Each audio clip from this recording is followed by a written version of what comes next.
conflicto en el Medio Oriente no solo contempla asuntos de seguridad, asuntos geopolíticos, sino también está muy ligado al tema energético, sobre todo por la discusión que hay alrededor del Estrecho de Hormuz y la problemática que ha habido en cuanto a la seguridad por parte de la gestión que tiene la Guardia Revolucionaria de la República Islámica en el control de este estrecho que, aunque comparte Irán soberanía con Omán, está prácticamente controlado por Irán. Y esto ha sido complicado a lo largo de estos 5 meses desde que comenzó la ofensiva directa o la campaña militar directa de Estados Unidos en territorio iraní, precisamente porque el estrecho ha sido cerrado en varias oportunidades y porque esto ha dificultado todo lo relacionado con el transporte de materia prima, puntualmente de petróleo, del petróleo que viene de los países del Golfo, y esto, por supuesto, tiene un impacto en el escenario petrolero mundial. Vamos a conversar sobre este tema, analizar también el mercado petrolero global y mucho más adelante también revisar la situación en nuestro país. Vamos a hacer esta conversación, este análisis con el profesor Rafael Quiroz, economista petrolero, analista de la casa. Con él siempre nos enteramos de cómo está el mundo del petróleo. Bienvenido. Muchas gracias, Nastacha, por invitarme una vez más a tu programa.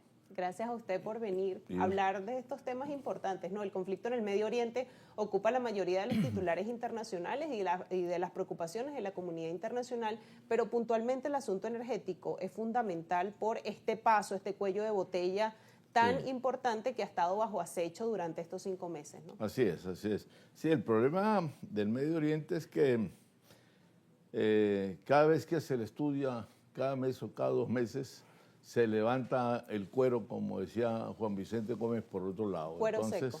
El cuero seco, así es. Entonces, estábamos ya más o menos tratando de salir del problema del estrecho de Hormuz, por donde todo el mundo sabe que transitan por allí alrededor de 20 millones de barriles diarios. Y ese es el estrecho, desde luego, más importante, o el cuello de botella más importante que hay comercialmente de petróleo en todo el mundo. Cuando ya eso se está pagando y se está tratando de dominar, entonces brota el problema entonces del estrecho de Bab el-Mandeb, que ese es un estrecho sumamente corto y mucho más pequeño que el de Hormuz, pero es la segunda puerta comercial de petróleo en el mundo.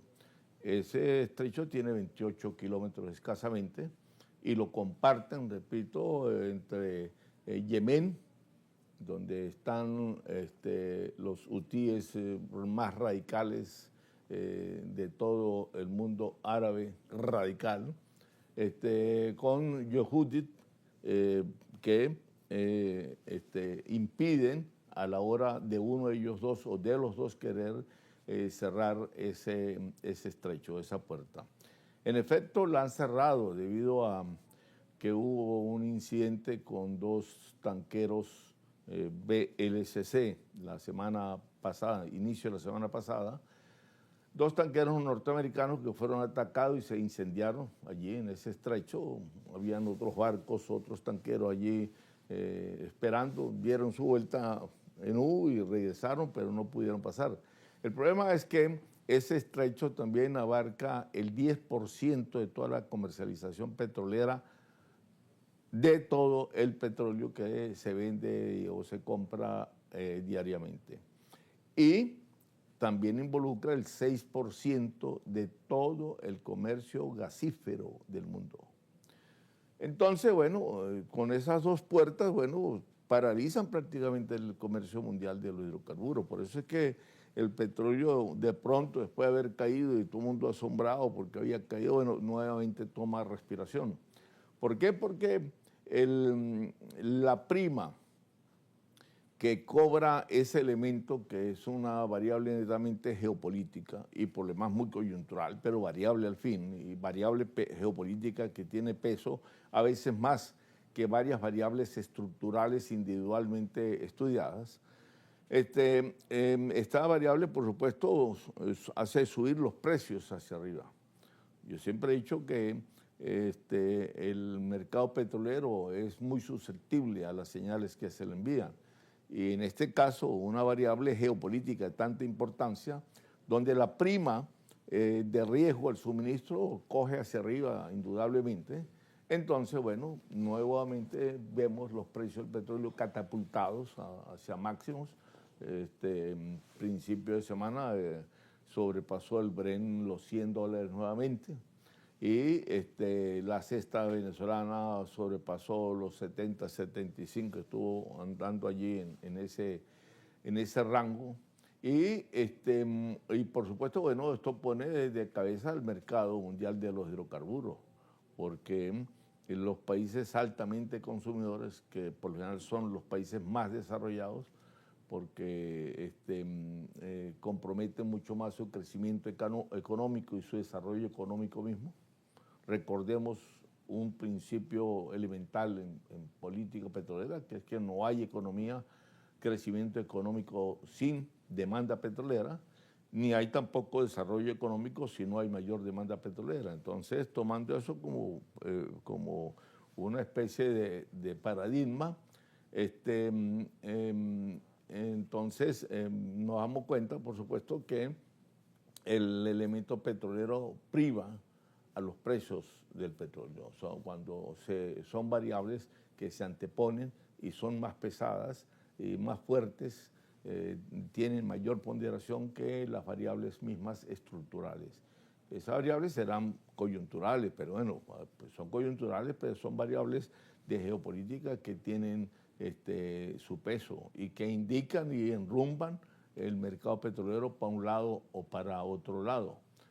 Entonces, prácticamente diríamos que el mercado petrolero, no solo el mercado petrolero, sino la paz mundial, van a depender de esas dos compuertas, o de esas dos puertas.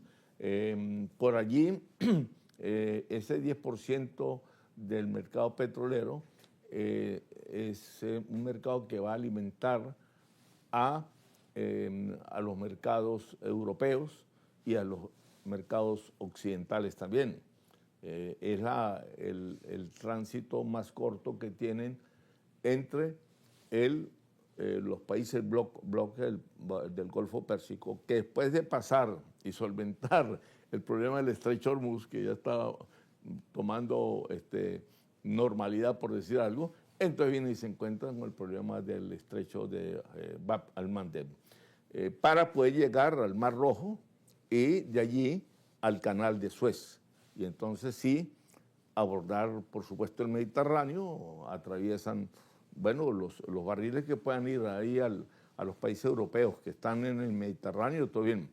Pero hay otros que tienen que pasar, por supuesto, todo el norte de África y el estrecho de Gibraltar para llegar a la parte occidental de Europa. Y otros para coger hacia acá, hacia Estados Unidos o hacia el bloque, vamos a decirlo así, pasar el océano Atlántico.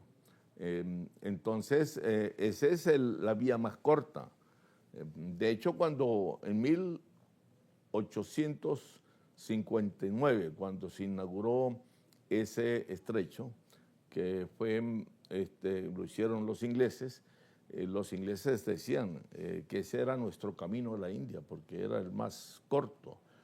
De lo contrario, tenían que hacer lo que siempre han hecho, que era bajar hasta por debajo de África para poderle llegar a Asia. Eso representa cualquier cantidad de días más de tránsito. Entonces, este problema del estrecho de Bab al-Mandeb va a incrementar los costos del comercio mundial de los hidrocarburos, o mejor dicho, lo que llamamos en economía petrolera el precio de comercialización, de mercado o el precio real. Cualquiera de las tres categorías en economía petrolera se tiene como sinónimos esas tres categorías. Y es llamativo cómo puntos del planeta tan pequeños, tan estrechos, estos cuellos de botella, terminan determinando la economía global, terminan determinando el futuro del comercio global, y por eso también lo relacionamos con el conflicto en el Medio Oriente, una región que es volátil, una región que siempre tiene activa conflictividad, y en este caso no solamente los actores que están alrededor del estrecho de Hormuz, sino también se le une los rebeldes hutíes en Yemen, un actor proxy relacionado con Irán que ahora también interviene en el conflicto